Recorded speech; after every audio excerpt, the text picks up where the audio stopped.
નમસ્કાર દર્શક મિત્રો, મને ટાઈમ્સ ન્યૂઝમાં આપ સૌનું સ્વાગત છે। રાજ્યભરમાં નવા ઢોર નિયંત્રણ કાયદાના અમલ બાદ શહેરી વિસ્તારમાં ઢોર રાખવા હોય તો તેની નોંધણી ફરજિયાત કરવાની રહેશે। તેમ છતાં કેટલાક પશુપાલકો દ્વારા નોંધ નહીં કરવામાં આવતા આજે પાલિકાના ટાઉન પ્લાનિંગ વિભાગ દ્વારા સપાટો બોલાવવામાં આવ્યો હતો, જેમાં સુભાનપુરા વિસ્તારમાં પરવાનગી વિનાના ઢોરવાડાને તોડી પાડવામાં આવ્યો।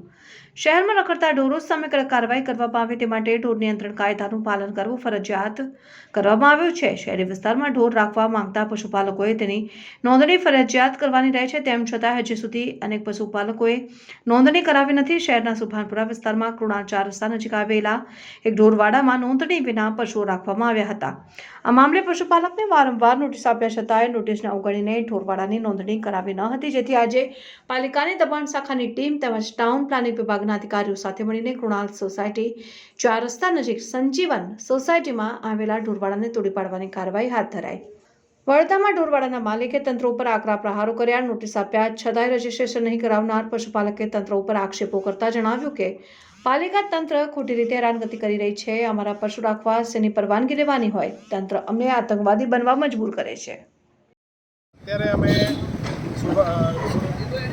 આ રોડ ઉપર બીએસસીપીના મકાનો છે નવરંગપુરા બાજુમાં છે સંજીવની બાગ સોસાયટી છે, એમાં એની કોમન પ્લોટમાં દબાણ થયેલો હતો। એ ગેરકાયદેસર દબાણ માટેની અમે અગાઉ 2-3 વાર નોટિસો આપી હતી, પણ ત્યાંથી કોઈ જવાબ નહોતા આવ્યા। એટલે આજ રોજ દબાણ શાખાની ટીમ લઈને આજ રોજ ગેરકાયદેસર દબાણ દૂર કરવામાં આવે છે।